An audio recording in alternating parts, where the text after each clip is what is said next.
الحمد لله رب العالمين والصلاة والسلام على سيد المرسلين أما بعد فأعوذ بالله من الشيطان الرجيم بسم الله الرحمن الرحيم الصلاة والسلام عليك يا رسول الله وعلى آلك وأصحابك يا حبيب الله 26 رمضان 1441 ہجری سورۃ البقرہ آیت نمبر 7۔ اب جو ہے ختم کے بعد مہر کے بارے میں کچھ عرض کرنے کے بعد اب آتے ہیں ختم اللہ علی قلوبہم۔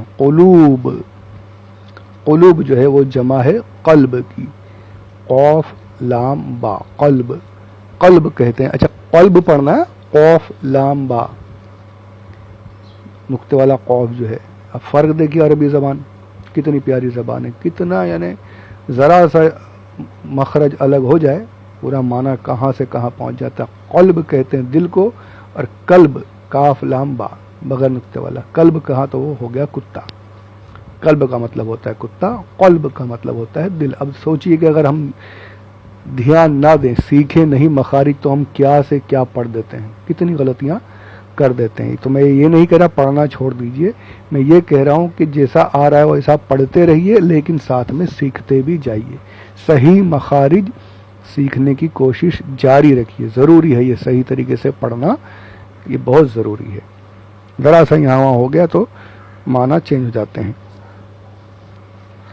تو یہ قلب جو ہے، یہ کیوں قلب کہتے ہیں؟ پہلے تو یہ سمجھ لیجیے قلب کہتے کیوں ہیں، قلب کا مطلب کیا؟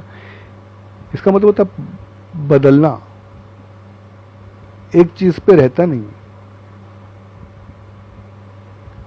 یہ دل جو ہے کسی بھی، یعنی قلب جو ہوتا کہتے ہیں بدلنے کو، پھیرنے کو۔ دل جو ہے کبھی ایک جگہ پہ ٹکتا ہی نہیں ہے، کبھی اچھائی کی طرف جا رہا ہے اور ایک ہی سیکنڈ میں برائی کی طرف ہو جائے گا، کبھی نیک باتوں کا حکم دے گا، کبھی برائی کی طرف لے کے جائے، گناہوں کی طرف دعوت دے گا۔ ایک چیز پہ رہتا نہیں، بدلتا رہتا ہے۔ تو اسی لیے اسے قلب کہتے ہیں کہ اس کے اندر تبدیلیاں ہوتی رہتی ہیں، جاری رہتی ہیں، ایک جگہ پر ٹکتا نہیں۔ ہارٹ، ہردے پریورتن ہو گیا، تو یہ پریورتن اس میں جاری رہتا ہے، اس میں چینجز آتے رہتے ہیں۔ اتنے چینجز آتے ہیں کہ حدیث پاک میں فرمایا گیا کہ دل ایک پتے کی طرح سے ہے کہ بس ایک ہوا کے جھونکے اس کو کبھی یہاں لے جاتے ہیں، کبھی وہاں لے جاتے ہیں۔ یہ حدیث پاک ہے، اس سے بڑھ کر بات اور کیا ہو سکتی ہے؟ بالکل یہ نہیں، ایک جگہ پہ رہتا نہیں ہے۔ اور یہ بھی ارشاد فرمایا کہ اللہ عز و جل کی انگلیوں کے بیچ میں ہے دل، کبھی اس طرف پھیرتا ہے، کبھی اس طرف پھیرتا ہے۔ یعنی ایک فرمایا کہ قدرت، یعنی ایک استعارہ فرمایا حضور اکرم صلی اللہ علیہ وسلم نے کہ اللہ کی قدرت میں ہے کہ اللہ عز و جل ایمان کی طرف بھی پھیر دے، اور اگر چاہے تو بندہ، اور پھر ہوتا بھی ہے، دیکھیے بندے ایسے مگن ہو جاتے ہیں نیک کام کرتے کرتے کرتے، وہ حال ہو جاتا ہے ان کا کہ پھر وہ ذرا سا شیطان وسوسہ دیتا ہے، پھر ساری نیکیاں ایک طرف ہو جاتی ہے، اور اینڈ جو ہوتا ہے، آخرت جو ہوتی خاتمہ ہوتا ہے، وہ کفر پر ہو جاتا ہے۔ اللہ ہم سب کو امان میں رکھے، اپنے حبیب کے صدقے و طفیل میں پروردگار ایمان پر خاتمہ فرمائے۔ ایک حکایت جو ہے بڑی پیاری نقل کی گئی، روح البیان میں ہے یہ، کیسے یعنی آدمی بہک جاتا ہے۔ ایک بادشاہ تھا، بڑا نیک بادشاہ تھا۔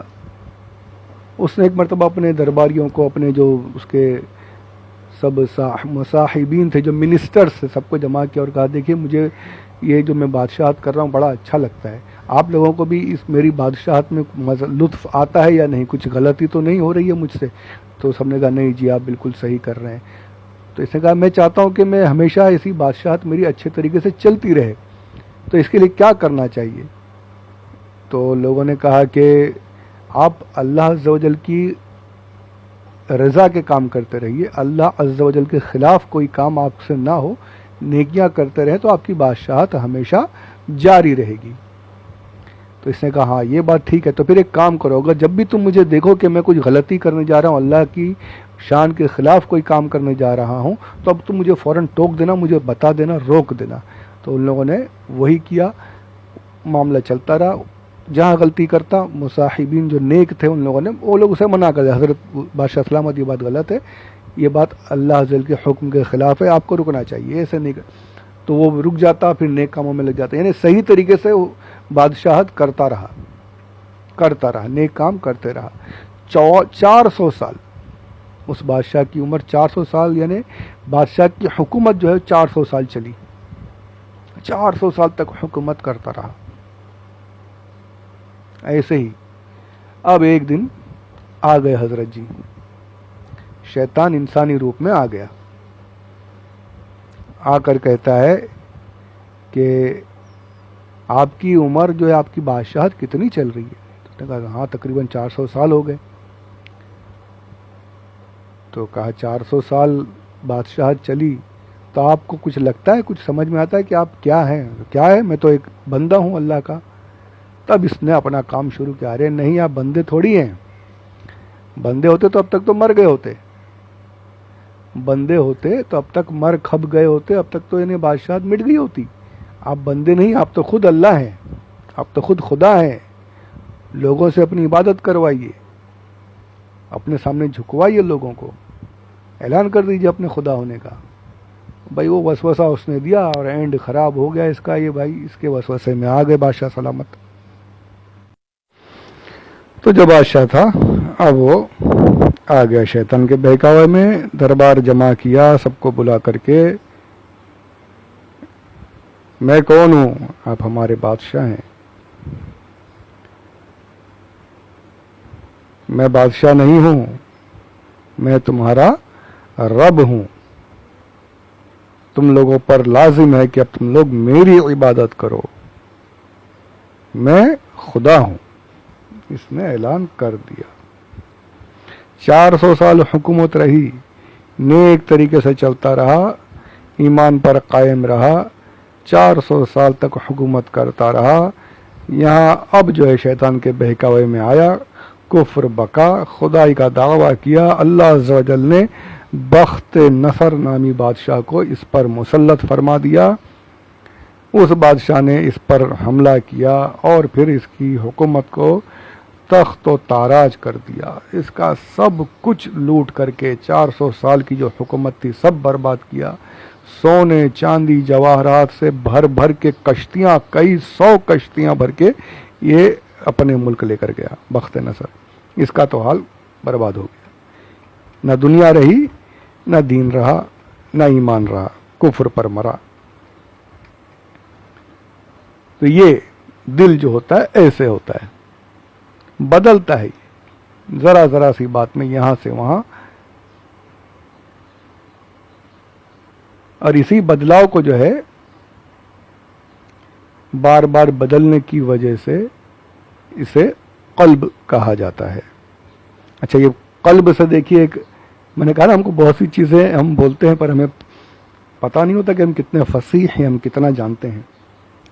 قلب سے بنا ہے، ہم لوگ نعرے لگاتے نا، مطلب آزادی میں ہمارے یہاں نعرے لگے تھے، انقلاب زندہ باد، انقلاب زندہ باد، پیپر بھی نکلتا ہے انقلاب۔ تو انقلاب اسی قلب سے بنا ہے، یعنی تبدیلی۔ تو وہاں پر انگریزوں کے سامنے کھڑے ہو گئے تھے کہ تبدیل کر کے رہیں گے، انقلاب لا کر رہیں گے، بدلاؤ کر کے رہیں گے۔ یہ انقلاب اسی قلب سے بنا ہے، تبدیلی سے بنا ہے کہ اس کو بدلنا ہے، یہ اس ٹائم کا نعرہ تھا۔ تو تبدیلی کو کہتے ہیں انقلاب۔ تو یہ دل جو ہے بدلتا رہتا ہے، اسی لیے حضور اکرم صلی اللہ علیہ وآلہ وسلم کی ایک حدیث پاک بھی ہے جس میں حضور نے دعا فرمائی ہے، وہ دعا میں انشاءاللہ آپ کی خدمت میں پیش کرتا ہوں۔ حضور اکرم صلی اللہ علیہ وآلہ وسلم دعا یوں فرماتے ہیں، اللہم مصرف القلوب صرف قلوبنا علی طاعتک۔ کتنی پیاری دعا ہے، یا اللہ اے دلوں کو پھیرنے والے، ہے نا۔ اس کے پہلے حدیث پاک میں نے سنائی، وہ حدیث بھی سماعت فرما لیں۔ یہ تفسیر مظہری کے صفحہ نمبر 30 پر یہ دونوں احادیث موجود ہیں۔ فرماتے ہیں کہ اِنَّ قُلُوبَ بَنِي آدم كُلَّهَا بَيْنَ أَصْبَعَيْنِ مِنْ أَصَابِعِ الرَّحْمَنِ كَقَلْبٍ وَاحِدٍ يَصْرِفُهُ كَيْفَ يَشَاءُ. 2 انگلیوں کے درمیان ہے اللہ عز و جل کی.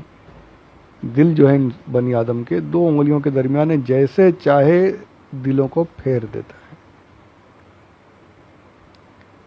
تو یہاں پھر دعا کرتے ہیں میرے آقا صلی اللہ علیہ وسلم، یا اللہ تو دلوں کو پھیرنے والا ہے، ہمارے دلوں کو اپنی اطاعت میں پھیر دے، اپنی اطاعت میں لگا دے، اپنی عبادت میں لگا دے. یہ دعا فرما رہے میرے آقا صلی اللہ علیہ وآلہ وسلم. تو دل جو ہے یہ بدلتا رہتا ہے. تو دعا یہی کرنی، حدیث پاک میں سرکار نے دعا کی، تو ہمیں بھی ہمیشہ دعا کرنی چاہیے کہ ہمارے دل اللہ عز و جل کی اطاعت میں لگے رہیں، برائی سے بچتے رہیں، نیکیوں کے کاموں میں. اور دل کے بارے میں بہت سی احادیث ہیں. فرمایا تمہارے بدن میں گوشت کا ایک لوتھڑا ہے، ایک ٹکڑا ہے گوشت کا، اگر وہ صحیح ہو گیا تو سارا بدن صحیح ہے، اگر وہ بگڑ گیا تو سارا بدن، سارا جسم جو ہے وہ بگڑ جائے گا. ہے نا؟ اس پر غور کیجئے، کتنا پیارا ارشاد ہے. انسان کا دل جب نیک ہو جائے تو انسان کی ساری زندگی نیکیوں میں گزرتی ہوئی دکھائی دیتی ہے، بدلاؤ آ جاتا ہے. اور جہاں دل سخت ہو گئے، دل بگڑ گئے، تو پھر دیکھیے کتنے برے برے حال، کیسے کیسے لوگ ہمارے سامنے رہتے ہیں. اور ایک حدیث پاک میں فرمایا کہ سب سے بڑا مفتی جو تیرے لیے ہے وہ تیرا دل ہے، اپنے دل سے پوچھ. دل کو بتایا کہ سب سے بڑی جو تجھے جواب دینے والا، تجھے راہ دکھانے والا اگر کوئی صحیح ہے تو تیرا دل ہے. تو دل جتنا نیک ہوگا اتنا صحیح راہ دکھاتا رہے گا. دل جتنا پاکیزہ رہے گا اتنے پاکیزہ راستے پر چلاتا رہے گا. تو دل کی بڑی اہمیت ہے. تو یہاں پر اسی پر دل پر جو ہے مہر جب لگ گئی تو دل بگڑ گیا، تو کہاں سے اسلام اور ایمان کی چاشنی اس دل میں جائے گی؟ تو انشاءاللہ عز و جل اسی دل کے تعلق سے چند ایک باتیں اور جو ہیں وہ اگلے آڈیو میں سماعت فرمائے. میں کوشش کرتا ہوں کہ مختصر رکھوں، تاکہ اب کوشش تو میری بہت ہے، اب اللہ عز و جل اسے کامیاب فرمائے. یعنی بہت سے مطلب یہ کہ کوششیں میری طرف سے جاری ہیں کہ زیادہ سے زیادہ لوگ سنیں، پر وہ اللہ کی مرضی، جب اللہ چاہے گا سن لیں گے انشاءاللہ، نہیں سنے تو کوئی بات نہیں، اللہ عز و جل اجر دینے والا ہے. آگے کے آڈیو میں اس کے بعد کی باتیں سماعت فرمائیں.